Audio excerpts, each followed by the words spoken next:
किसी ने सच ही कहा था कि एक समुदाय कभी भी इस देश में, इस मुल्क में 100 साल हुकूमत नहीं चला सकता है। आज़ादी को कितने साल हो गए हैं अभी आपको पता होगा, लेकिन आपको पता है कि हमारा देश फिर से ग़ुलाम होने जा रहा है।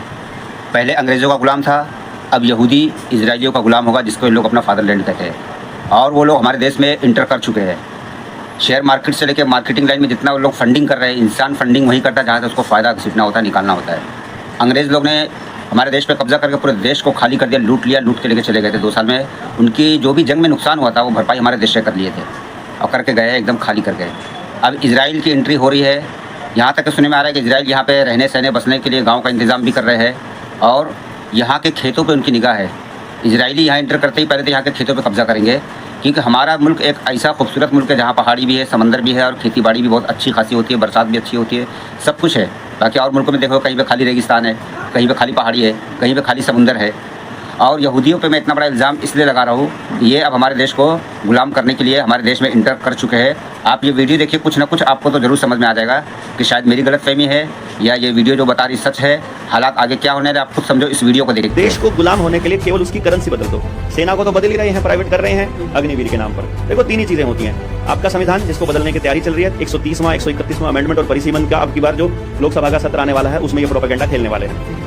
भारत की सेना उसको अग्निवीर के नाम पर खत्म किया जा चुका है और भारत की करेंसी जिसको रुपए का बदल के ई-रुपया कर रहे हैं सीबीडीसी और डिजिटल मनी के रूप में। तो ये सब कुछ जो है वो सेंट्रल बैंक का हो चुका है, जो इजराइल चलाता है, जो कि रॉथस्चाइल्ड रॉकफेलर फैमिली के हाथ में है। वहीं से एकदम क्लैरिटी आ जाएगी कि भारत दोबारा से गुलाम हो रहा है। बल्कि कई बार तो इंग्लैंड वाले पूछते भी होंगे कि जब तुमको दोबारा गुलाम होना ही था तो भैया हमको 1947 में भगाया गया था।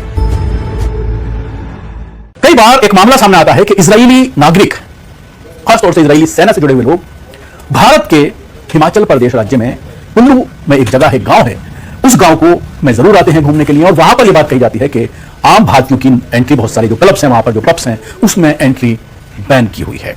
ऐसे ही एक वीडियो सोशल मीडिया पर गर्दिश कर रहा है जिसमें आप देख सकते हैं कि ट्रक से उतरते हुए इजरायली लड़कियां और लड़के, गाने की आवाज बैकग्राउंड में चलती हुई नजर आ रही है और इसको लेकर के सोशल मीडिया पर सवाल खड़े किए जा रहे हैं, क्योंकि सिर्फ ये नहीं बल्कि नॉर्थ ईस्ट राज्यों से लेकर के तमाम जगहों पर अब इजरायली सैनिक, इजरायली नागरिक अपना अड्डा भारत में बनाते हुए नजर आ रहे हैं। हिमाचल प्रदेश में इजरायलियों के मुख्य रूप से 2 गांव मौजूद हैं, तो कसोल है कुल्लू जिले में और धर्मकोट है कांगड़ा जिले में। इन्हें अक्सर मिनी इजराइल या पहाड़ियों का तेल अवीव भी कहा जाता है। यहाँ इजरायली पर्यटक और संस्कृति का भारी प्रभाव नजर आता है, जिसकी वजह से गांव में हिब्रू भाषा में लिखे हुए साइन बोर्ड रेस्टोरेंट में मेन्यू और होटल्स में जाएंगे और उसके साथ ही न सिर्फ मेन्यू बल्कि यहाँ पर इजरायली डिशेज जो है, शकूका, हुमुस और फलाफिल जैसी जो है वो डिशेज इजरायली मिल जाती हैं और लोग जो है यहाँ पर इस व्यंजन का आनंद लेने के लिए आते हैं। धर्मकोट में विशेष रूप से यहूदी संस्कृति को बनाए रखने और पर्यटकों की मदद के लिए खबाद हाउस भी संचालित हैं, जहां पर इजरायली पहुंचते हैं।